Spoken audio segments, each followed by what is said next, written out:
Syederalun, para purnawirawan Warakawuri Persit Kartika Chandra Kirana atau istri anggota TNI serta anak-anak jajaran TNI Kodim 0111 Biren sejak Selasa 17 Mei 2021 sampai Jumat 21 Mei 2021 melakukan penyuntikan vaksin anti COVID-19 di Puskesmas Jempa Biren.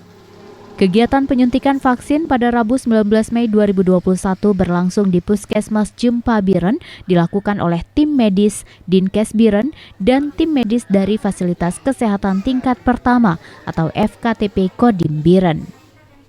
Tujuan vaksinasi yang melibatkan 15 vaksinator untuk pencegahan COVID-19. Vaksin terdiri dari purnawirawan Warakawuri, istri purnawirawan beserta Persit dan anak-anak anggota.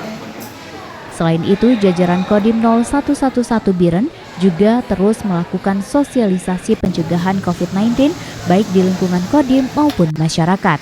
Dari Biren, Yusmandin Idris, Serambi On TV.